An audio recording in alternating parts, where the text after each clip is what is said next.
7th, 2020 Shreveport Board of Education meeting. Ms. Bruno, could you take the roll? Ms. Rankin? It's here via Zoom. Can we hear him? Yes, yeah, I'm here. Thank you. Mr. Kanzinger? Here. Mrs. Burrows? Here. Mrs. Garvey? Here. Mrs. O'Toole? Here. Please join me to stand and face the flag for the Pledge of Allegiance.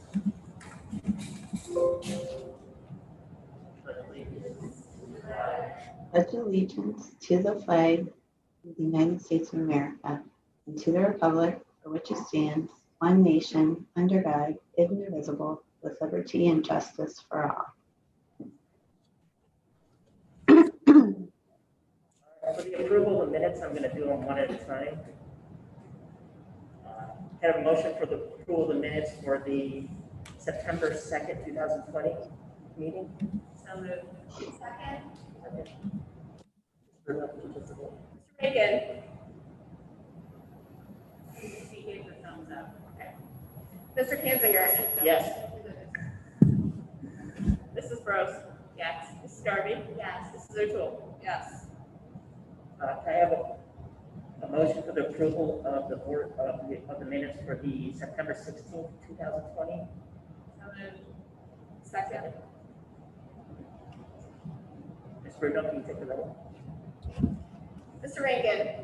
Yes, Mr. Kanzinger? Yes. Mrs. Burrows? Yes. Mrs. Garvey? Abstain. Mrs. O'Toole? Yes.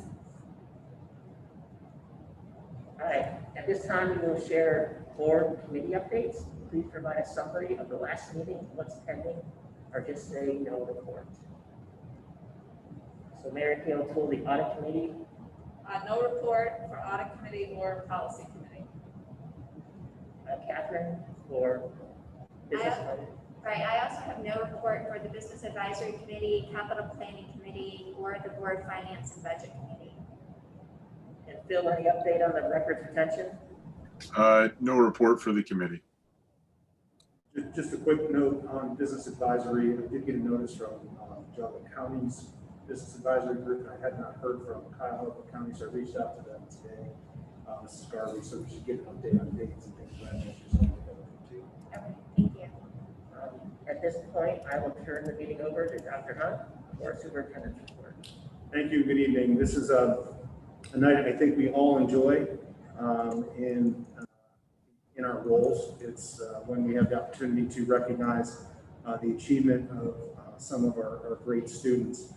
It's one more of those lists, or one more of those items on the list that this is going to look a little different tonight, but it should in no means diminish the acknowledgement, recognition, and achievement of these students. So I'm actually going to turn it over to Mrs. Quinn, and she's going to walk us through some of the awards of our students for this evening. So turn it over to you, Becky.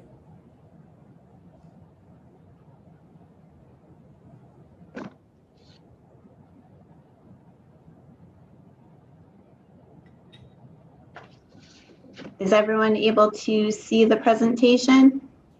Yes. Yes. Perfect. I'm so thankful that we're able to virtually recognize several groups of truly amazing students tonight.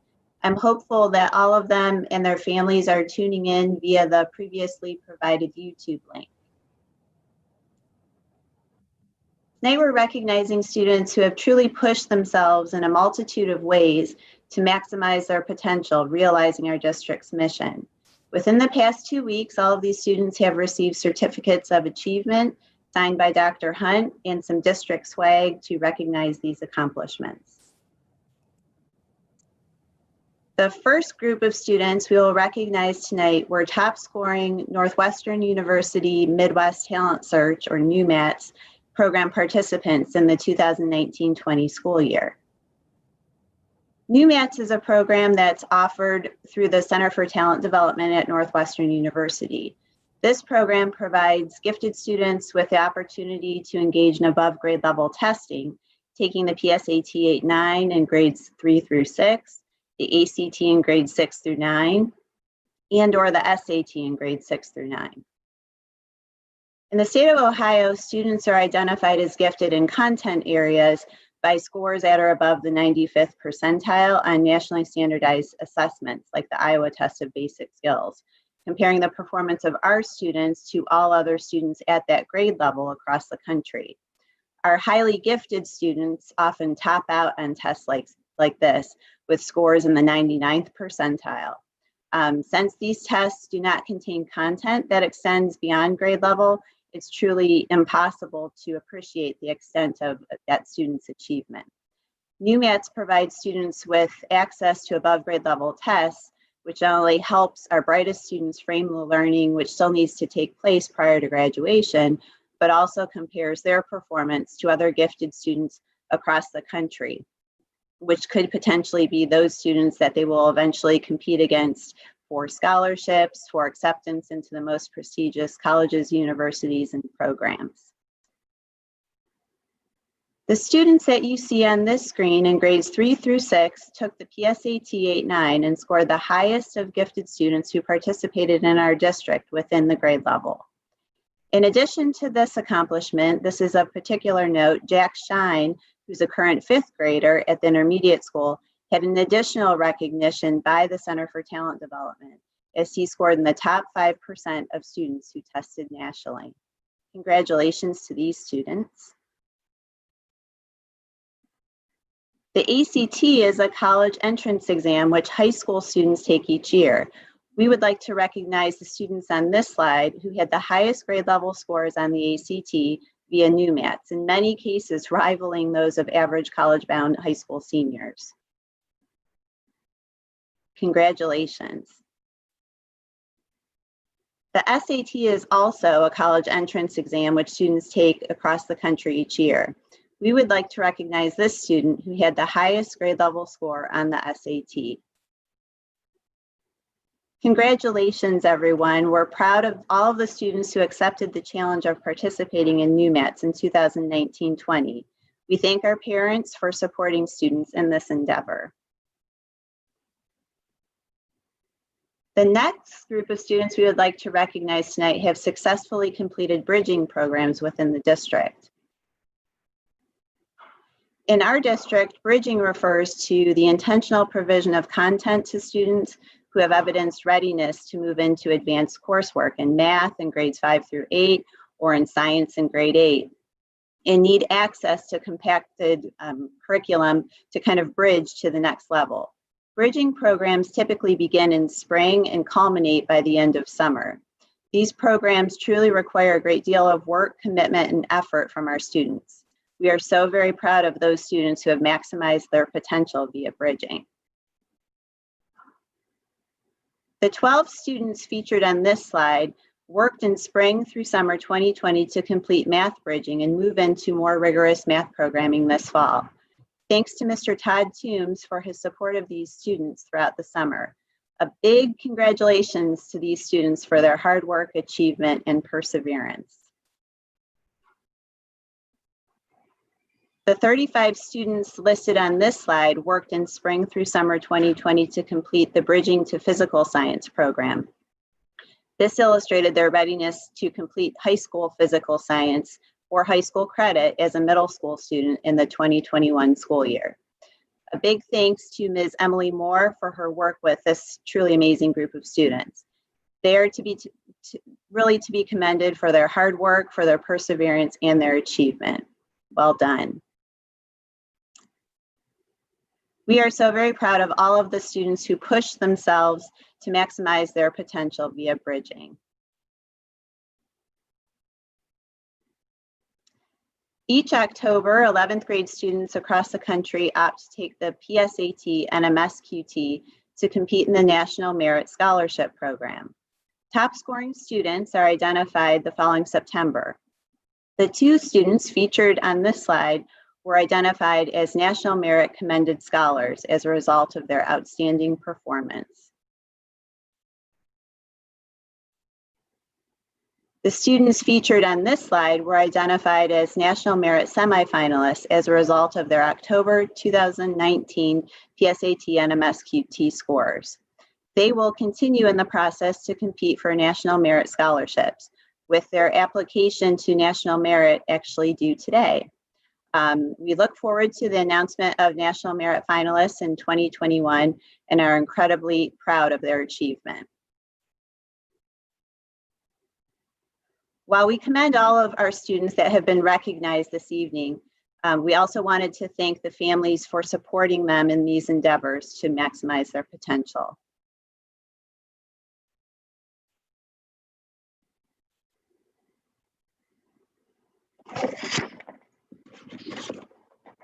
I'll turn it over to you.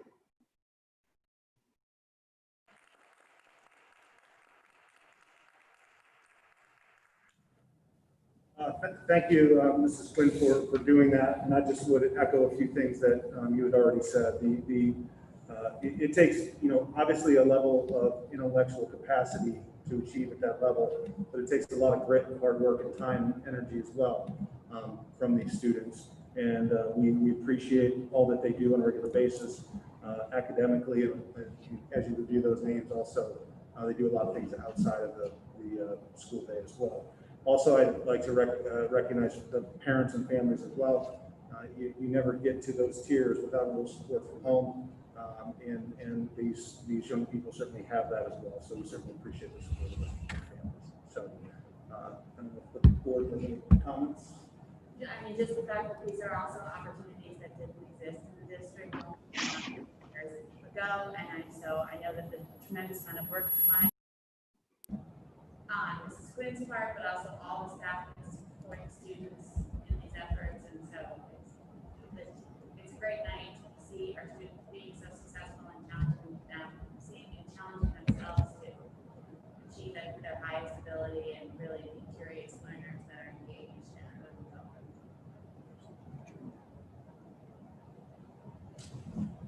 Okay, we are going to move on to the review of the district matrix. And I just put a little bit of data into a slide so I can have a visual for you to look at as we kind of talk through this. So Mike, if you can put that PowerPoint up on the screen as well for people at home.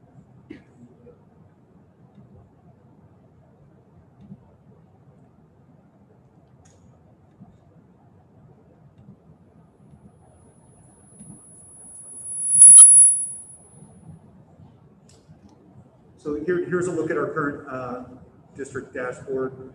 As you know, this is accessible on our district websites, and a way that we can remain transparent with our staff and our students and our community as we kind of go through this unprecedented times.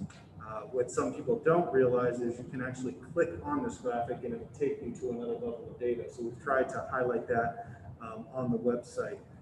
If you go ahead to the next slide, Mike, you'll see the different indicators and the data that's available within this. So if we go through each of our indicators in terms of active cases, ending the week, after essentially 5 weeks of school, we've had 3 cumulative cases, 2 last week. We remain kind of in green in terms of active cases in the district. I'd like to commend our students. I'd like to thank our parents, our community. We've always talked about this as being a community effort, and the implementation of the necessary safety protocols are the things that lead us to be able to put these kind of numbers up. I know there are other school districts that have seen higher numbers, and this is a combination of what's going on out in the community and homes and also within our school. So as of this week, we had 3 cumulative and 2 active cases. Mike, if you go to the next slide. One of the biggest concerns coming in were the vast number of changes and things that we needed to have in place for students to bring them back safely. And we continually evaluate our current inventory of PPE, including hand sanitizer, cleaning supplies, things of that nature. We kind of use it a 30-day benchmark. Do we have enough for 30 days on hand in that category to kind of evaluate that? And then just really the ability to implement the practices related to the plans that we put in place.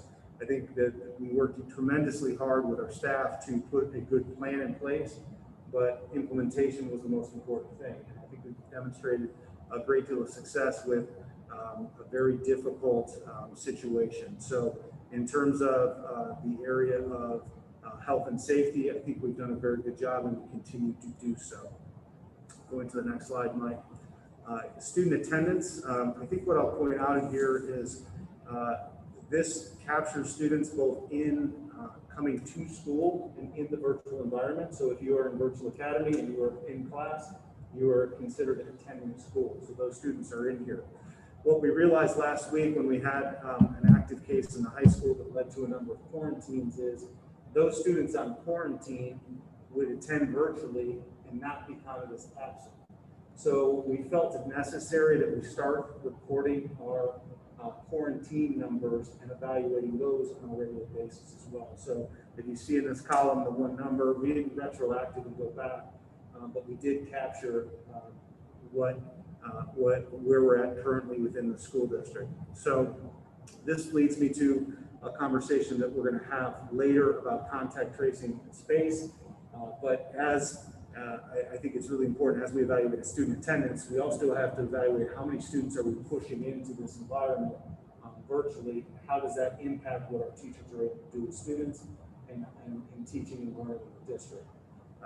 Not at a point, today that I'd recommend, boy, we need to go remote because we have 31 students, but I think a very good indicator to include and watch as we evaluate things going forward. Go ahead and do the next slide, Mike. You'll also see with staff data, attendance of staff. I commend them for their professionalism and commitment. Attendance has been great.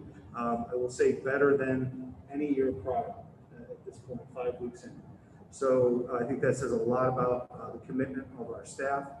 And we also added the category of quarantine staff members as well. Again, I believe that's a matrix we should and can watch.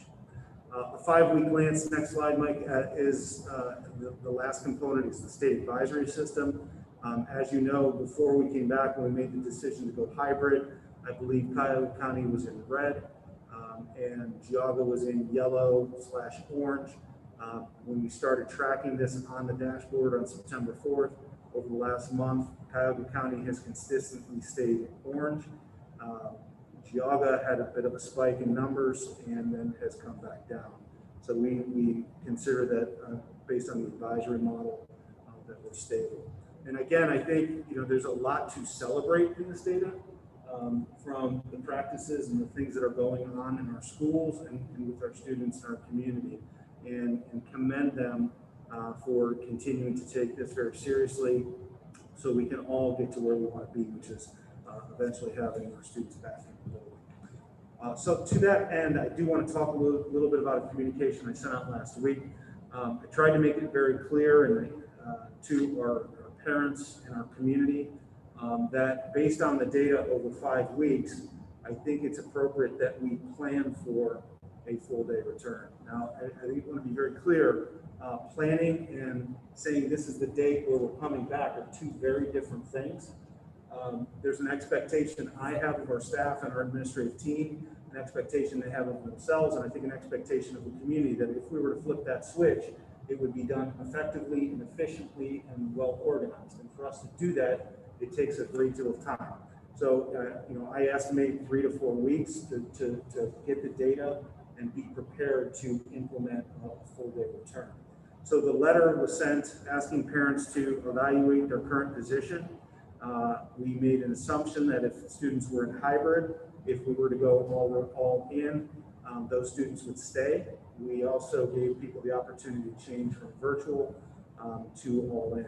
I want to remind the board 2 commitments we made. We made a commitment to our virtual learners that at the trimester, which is mid-November, we would give them an opportunity to evaluate the current position, where they want to remain virtual or if they'd like to come back in, whatever model we have.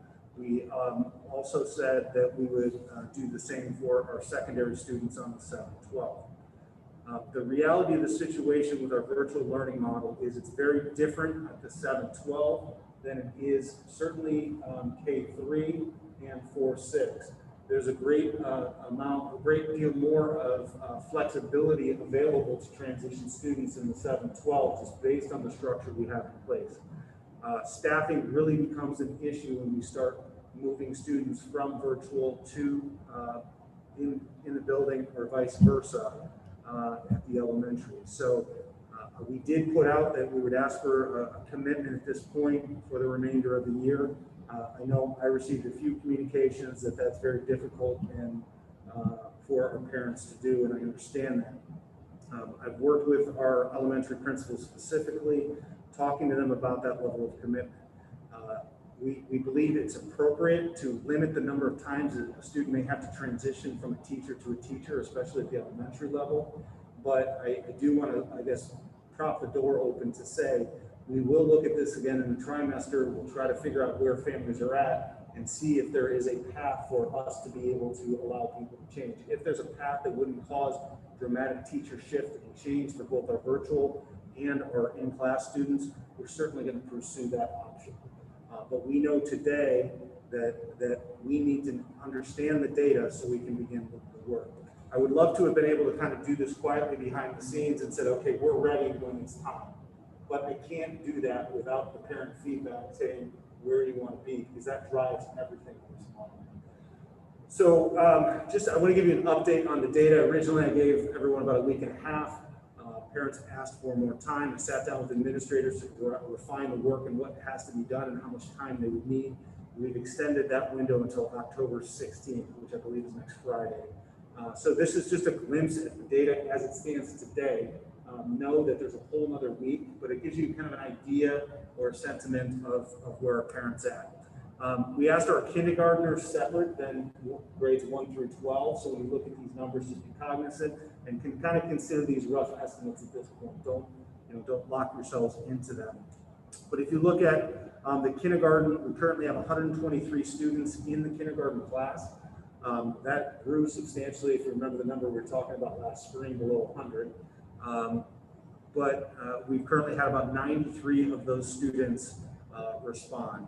In our current enrollment of 123, we've got 89 in the hybrid model and 34 that are in the virtual model. What we've heard from our virtual students thus far is that of those 34, 10 would like to move over, whether it be all in hybrid, I would assume, and 7 want to remain virtual. But remember, there's 34 out there, so there's still 17 parents that are kind of taking this under consideration.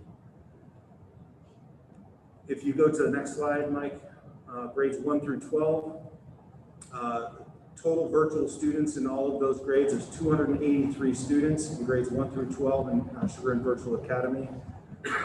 If we were to go to a full day, 37 students that are currently in hybrid would change to a virtual, 37 students at the trimester change from virtual to full day. So of those 283, 37 want to come back into school at this point. Those that are in hybrid currently, that if we go a full day, 13 of those have notified us that would push them into a virtual environment. So you see kind of a changing of students here based on the feelings and sentiments of the parents when you look at hybrid versus all-in. You go to the next slide, Mike. So this is just a real rough look at what it could look like based on what we know. Currently enrolled, we have 1,300 students in hybrid, 283 in virtual. If we make a lot of assumptions on people that haven't responded yet, if I were just to assume that they were all good with where they're at and that's where they were staying, we'd have approximately 1,324 students come all day full, and we'd have about 259 students in our virtual academy. So the model would increase, we believe, students coming in all day. Big, huge caveat though, there's a lot of people that still need to complete this. Go ahead, Sharon. So kindergarten is still only half day? We asked, no, it would be a full day option. And did I put that stat in? I don't know that I did. Yeah, if you go back up to the kindergarten selection, Mike, you can see there are about, my glasses, it looks like about 6% of the students or parents want a half-day program, and 86% of them would like a tuition-based full day. We did announce and tell parents that if we did go full day, we would prorate a full day of tuition. Yeah, we've had a few inquiries, just based on the information that's out there right now about how we would go about doing that. I've talked to my staff and, I don't think that we would collect all of the tuition up front as we have in the past, just because I don't want to go through a whole refund again. We had to refund in spring, and then we had to refund people who originally were enrolled for this school year. So we would probably either change the installment plan or maybe go on a monthly basis or bill after the fact, just given that we don't know what's going to happen in the future. And if we do go all in and then, in February, if it gets bad again and heaven forbid we all have to go home again, we're issuing refunds again. So we haven't sorted all that out yet, but we're working on it. So in the past, parents have had the option to choose half day, tuition-based full day. In the COVID world where virtual is still an option, will they have the ability to choose half day in person? Yes, So basically all three will happen for kindergarten. we have to provide that by law, Okay. yes. Mike, you can change this in a second for me. I think it's important for everyone to understand these changes do not come easily. There's a lot of work that has to happen internally when we make a decision and if we make a decision to transition. So Mike, go to the complexity of a model change. So things would have to happen. For example, secondary, we would seize this opportunity to improve the secondary schedule. There's some issues with the current secondary schedule with the amount of time midday as one of those issues. Our Excel Tech students, it's impacting their Excel Tech programs. So we would utilize a transition to all in to fix some of those things within the master schedule. That's good news, but that's a lot of work. You don't master schedule without doing a lot of work.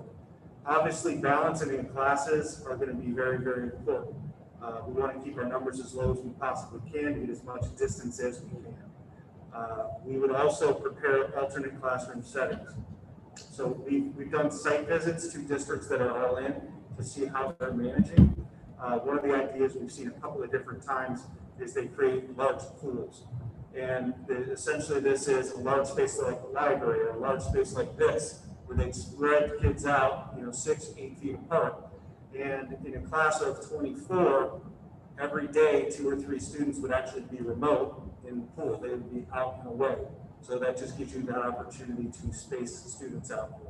So if we couldn't balance classes and bring down numbers, we would most likely prepare alternate classroom settings to drive down numbers to create as much space as we possibly could.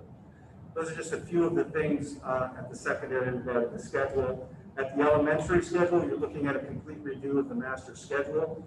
As you know, right now, encore classes happen on a designated day. That could not be the model. So you're basically looking at a total redo of the master schedule during intermediate school. Class lists would be redone. We would strive to keep as many students with current teachers as possible, but there would be students impacted. There would be shift. If you went from virtual to an all-day model, it could be that you shift and change your classes. That's one of the fears of offering a change again in trimester, is having an additional change for our younger students. And then balance as well, which should probably be up in the 7-12. In all buildings, arrival and dismissal, we've got to evaluate that. Right now, obviously temperature checking, how does that work? Do you stagger arrivals? Do you rework dismissals?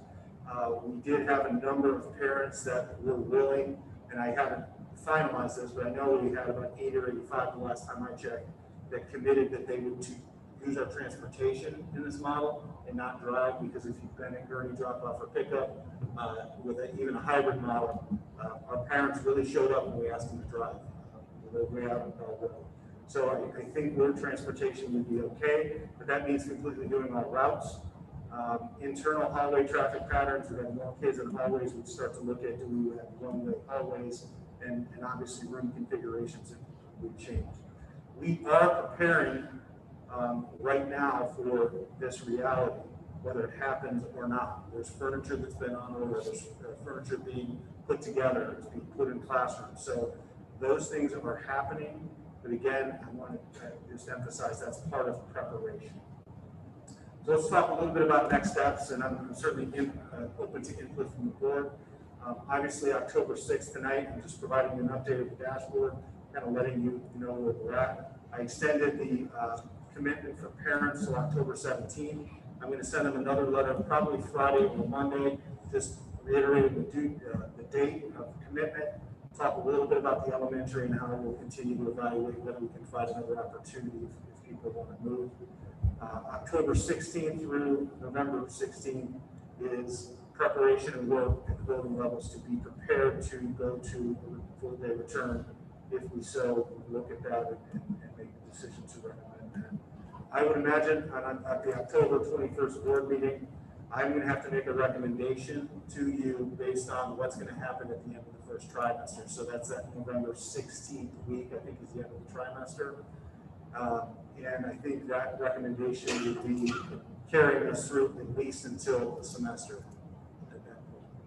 So those are my next steps. And on the bottom of that graph, you see data. And we made the decision when we came back, there were a lot of unknowns. We made the decision to come in and hybrid and evaluate a dashboard and committed to looking at that data and letting that drive our decision making. And that's what I think we need to continue to do.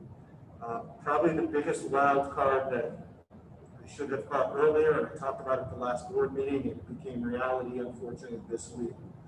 When you make this decision, it's not case count right now that concerns me.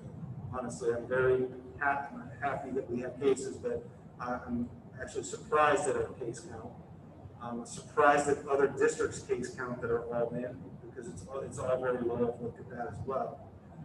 Where the biggest issue arises is in contact tracing. If you do have a positive case.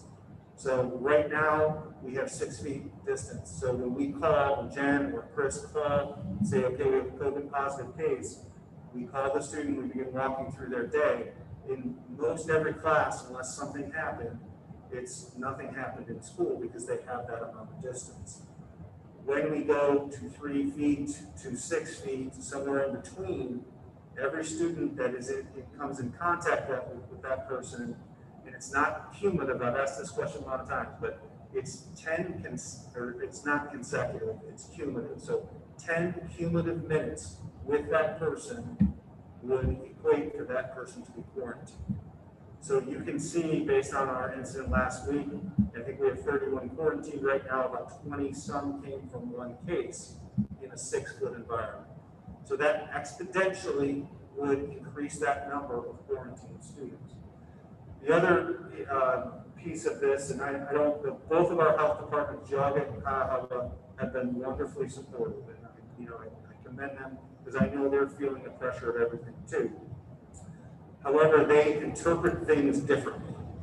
So it very well could have been that the student case we had last week that lived in Cuyahoga County, and we to give guidance on contact tracing, quarantine more students than if that student would have lived in Geauga County and decided to quarantine less. I've seen other school districts in other counties have more cases, less quarantine with less social distancing. So that's a lot to kind of take in, and I think I wanted to share kind of where we're at with the data tonight, what I'm wrestling with, and honestly, it's not so much the data right now as that last point I made regarding contact tracing and students being quarantined, because I think that is something that could drive us very quickly into a remote environment, whereas we might have been able to avoid a remote environment in a hybrid model. So that brings me to the question I'm hearing from a lot of parents is, if the district moves to the full day model, will there be an opportunity in any of the buildings to stay in the hybrid model? And do we have any read for how many parents might actually prefer that now that they've experienced it? We didn't ask the question specifically, one, because I want the data to drive, I feel like I committed that these are the drivers that we're going to evaluate in making decisions. Now I got the wild card of the contact tracing. I did not ask, so I specifically didn't ask the question, compare hybrid to full. We do know if we go to full, we'll actually have more students come to school That's a statistic I know. I don't know if that means I'm begrudgingly going to send my kid to school and prefer hybrid. I don't have that data. Is it possible to do all three? It's really not. It's really not. The I mean, contact tracing, I think, has been, so for parents of students with high schoolers who have been familiar with, one of these 21, and to see that a couple of cases resulted in a lot of quarantining, I think,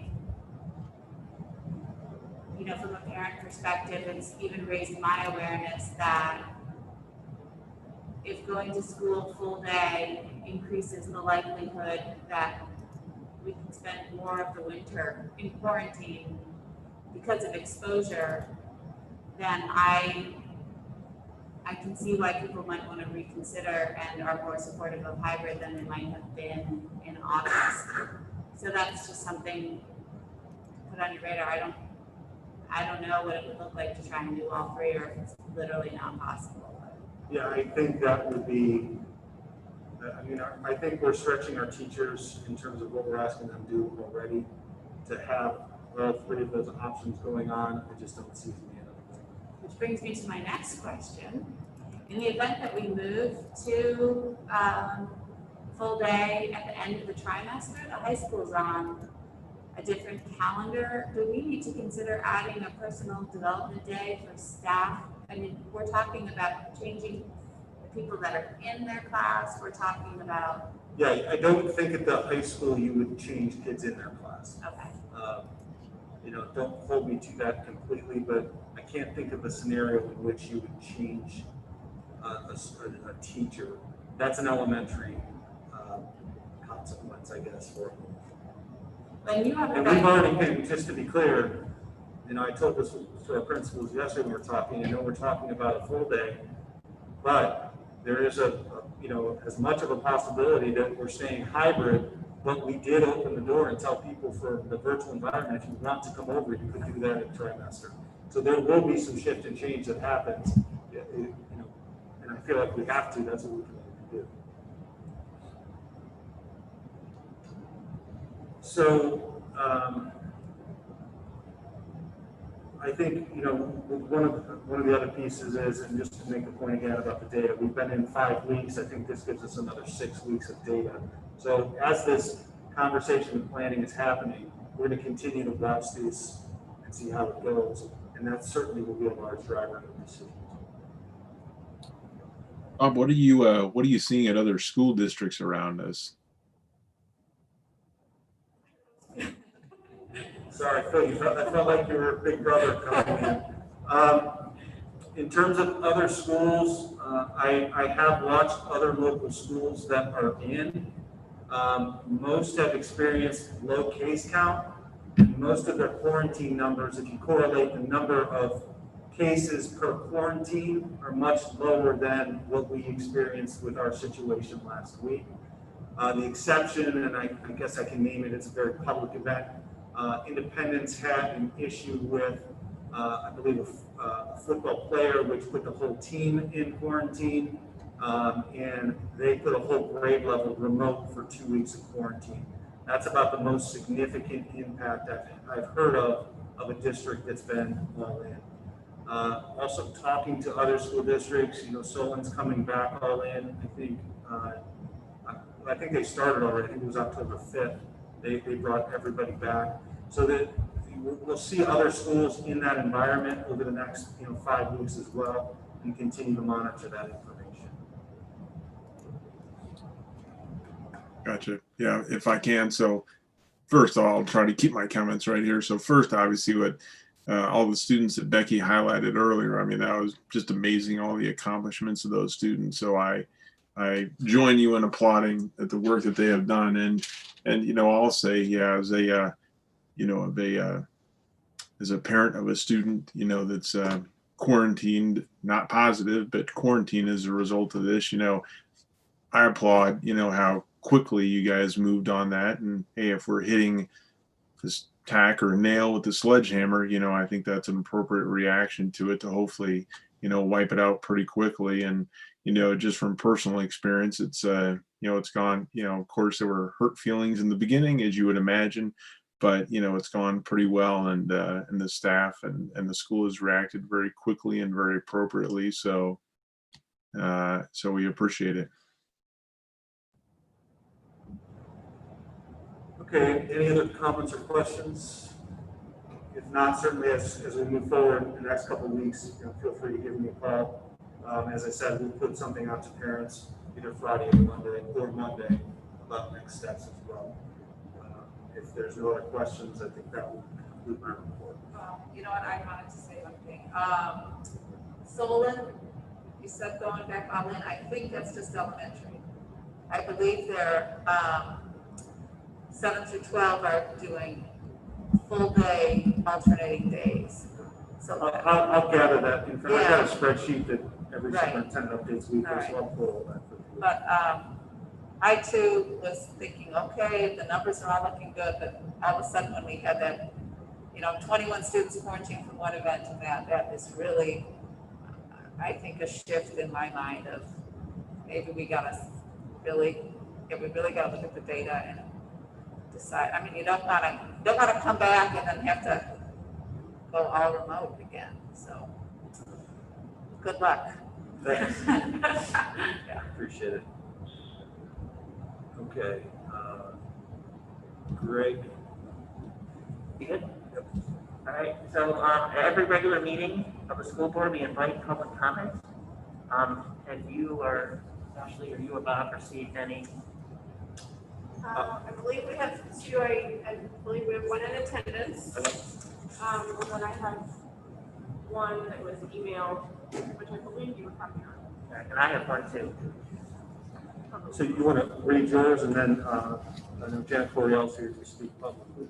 Okay. So this is from the levy committee. This is the Sustained Chagrin Levy Committee.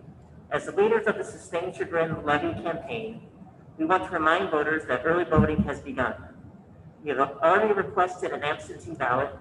Your County Board of Election will be mailing that to you soon. We encourage you to vote for the Chagrin Falls 3.85 mil levy that is on the ballot. Issue 67 in Cuyahoga County and issue 20 in Geauga County. Although this is a levy for new money, if successfully passed, the 3.85 mil levy will not increase voted property taxes. This is possible to the fact that the district has debt that would be paid off in December 2020, which equates to 3.85 mils. Successful passage of the 3.85 mil levy now, in conjunction with the $1.2 million made in cost reductions by the district earlier this year, will allow the district to operate with current programming for 3 years without increasing the amount of voted property taxes paid by our residents. Please visit our website, www.sustainedchagrin2020.org, to learn more about this levy that will not increase the taxes that you currently pay to Chagrin Falls schools. In addition, on our website, you can endorse the levy, request a yard sign, or make a donation. If you have any questions, please ask one of us, a Board of Education member, Superintendent Robert Hunt, or Treasurer Ashley Bruno. You can also visit us on our Sustained Chagrin Facebook page. If this levy does not pass, Chagrin Falls schools will not be on the ballot again. If this levy does not pass, Chagrin Falls schools will be on the ballot again in the spring for a larger millage amount that will increase our school taxes. Please join us in voting yes for Chagrin schools. It says thank you, Marlo Peck, Tamara Chess, and Carrie Hall. Ashley, you have something else? No, that was the same one. Okay, Ms. Coriel.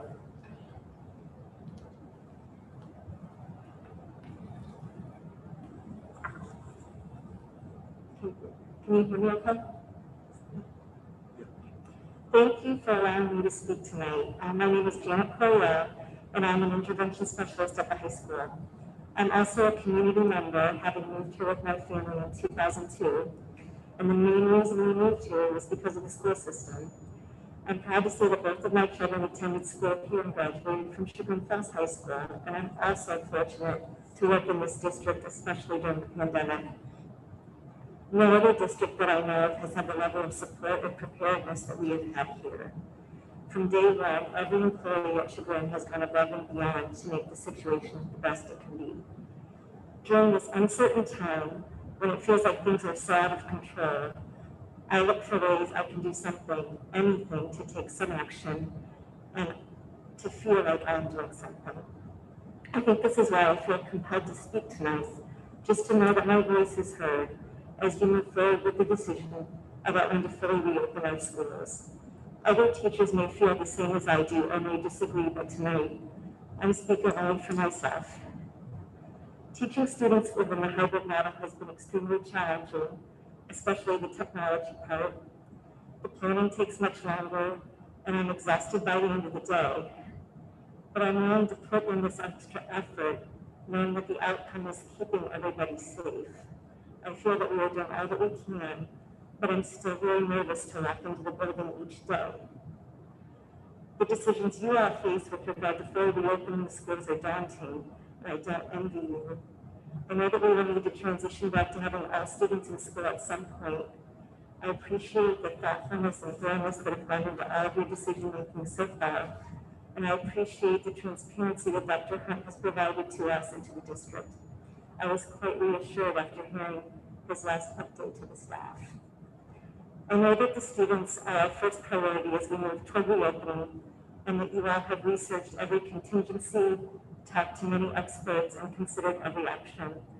As a teacher who is quite anxious about COVID-19, I would just like to let you know those things that weigh most heavily on my mind. I ask that you please keep in mind those of us who are family members with underlying health conditions. Please consider that there are times when teachers need to be closer than 6 feet to a student. And if all the seats in a classroom are filled, a teacher would be within a couple of feet of several students at any given time. Please take into account the mental health of your employees. Teachers tend to put others' needs ahead of their own, sometimes to the detriment of their own health.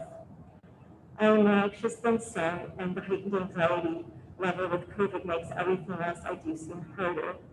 We're fortunate to have compassionate leadership here, and I feel very comfortable talking to my supervisors, Ms. Asher, Ms. Rossi, and Mrs. Banko, anytime, and I'm grateful for that. So please continue to support the administrators as they support us. Thank you again for allowing me the opportunity to speak and for listening to my point of view.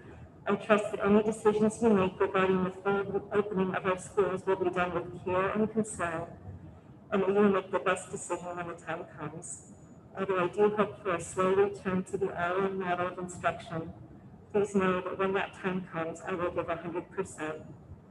I will still be scared to walk in the building, but once I get in the door, I will be at home. Thank you very much.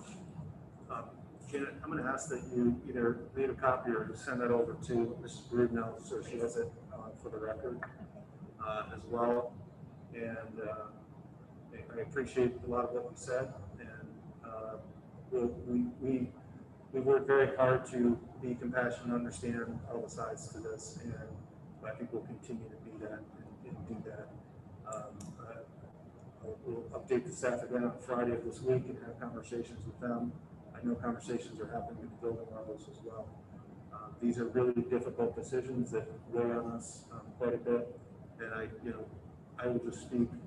I feel a tremendous amount of support from this Board of Education in terms of what we're trying to do for kids, and I'm pretty confident that's going to continue.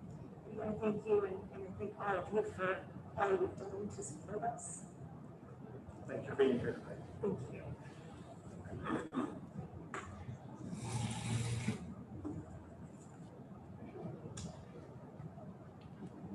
Bob, you have any? I do not have anything else. Okay. All right, can I have a motion for consent agenda item 7A? So moved. Have a second? Do you have any discussion? This is just a approval of additional substitutes for our school district, both certified and classified. Ms. Brunel, can you take the roll? Mr. Rankin, I'll abstain. Mr. Kanziger? Yes. Mrs. Gross? Yes. Mrs. Garvey? Yes. Mrs. O'Toole? Yes.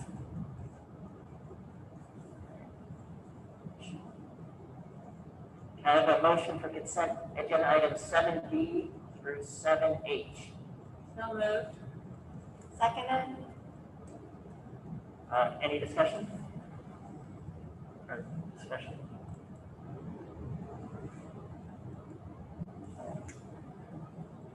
Ms. Brittle, can you take the roll? Mr. Rankin? Yes. Mr. Kanziger? Yes. Mrs. Gross? Yes. Mrs. Garvey? Yes. Mrs. O'Toole? Yes.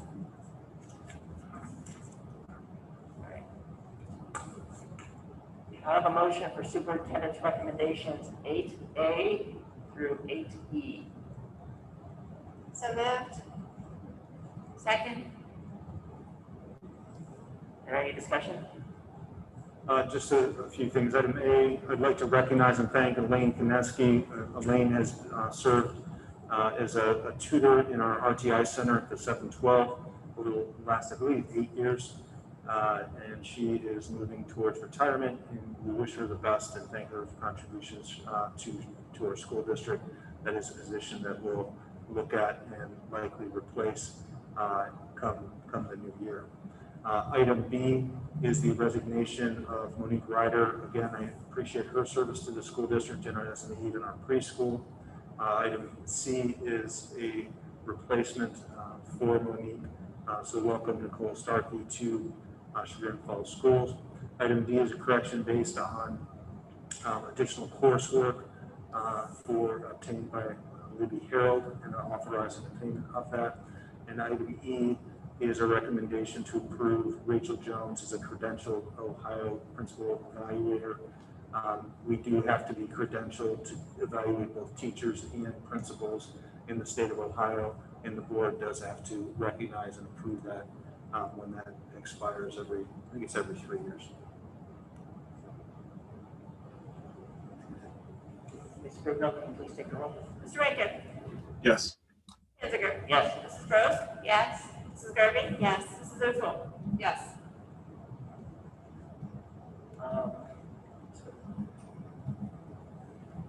Have a motion for treasurer's recommendations 9A through 9E.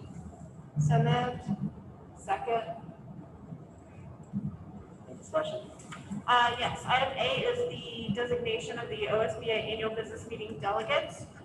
So we need a delegate and an alternate. Not all at once. It's a good year to do it. I'll do it. Yes, it is one this year. Yeah, I was gonna say it's all virtual this year, isn't it? Yes. And alternates. Right. You're gonna have to stand up. I'm gonna go out of my way to make sure Mary Kay stays healthy.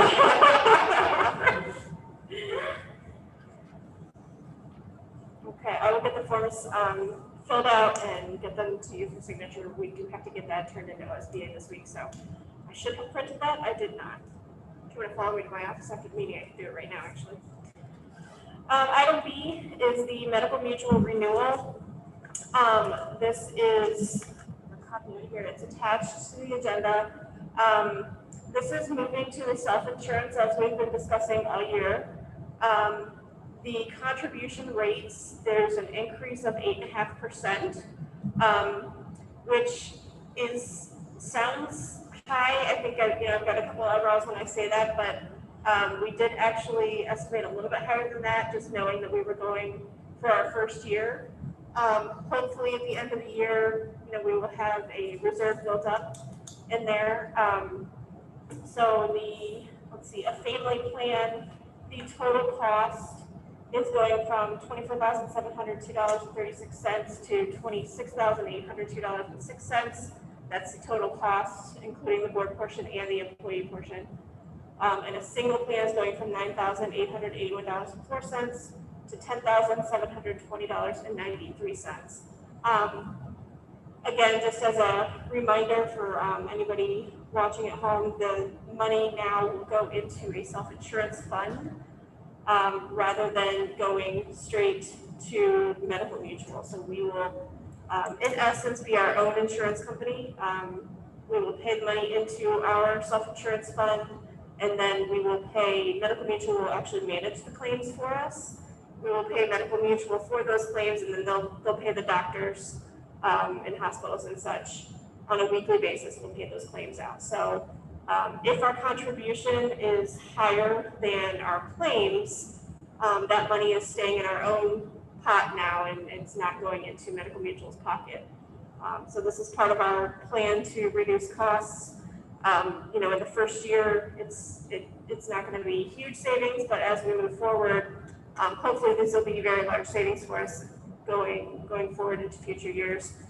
Had we done this a few years ago, last year, for example, Medical Mutual made lots of money on us because we had a really good year and we had a good claims year. So going forward, when we have a good claims year like that, that'll continue to build up our reserve. And then what happens is when our reserve is healthy, we will not have to take high increases of our contributions to that self-insurance fund. So keeping money in our pocket at the district, keeping money in the pockets of our staff because their contributions are lower as well, and then keeping money in the pockets of our taxpayers as we don't have to request as much revenue because we will be saving money. So. And just to underscore that the level of care is still equivalent. Yes, there are no changes to the plan.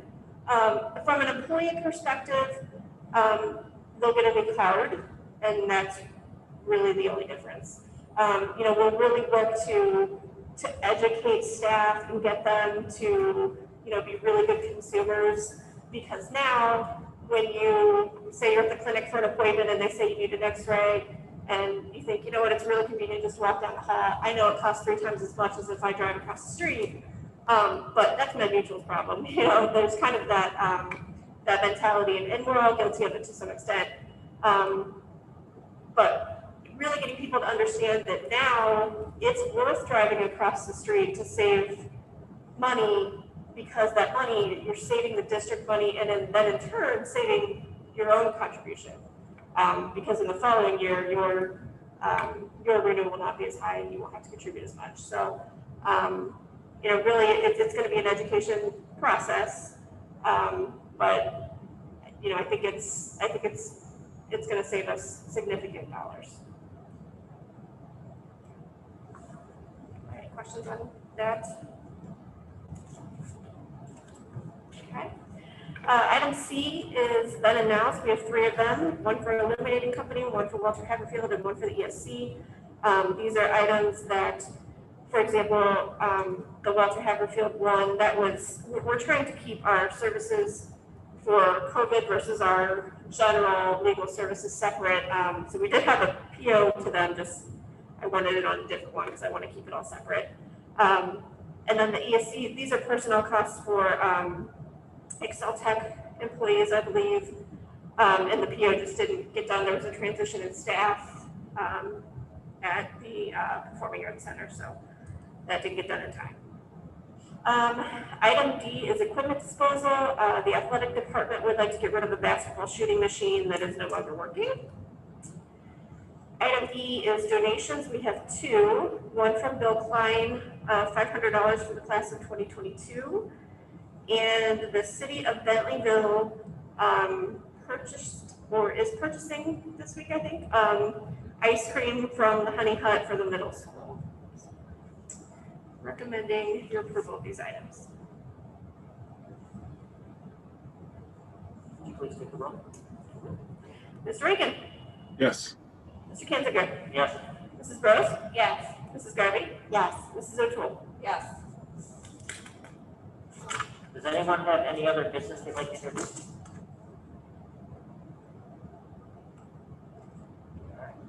Our next meeting will be Wednesday, October 21st, 2020 at 6 p.m. in the PATH lobby.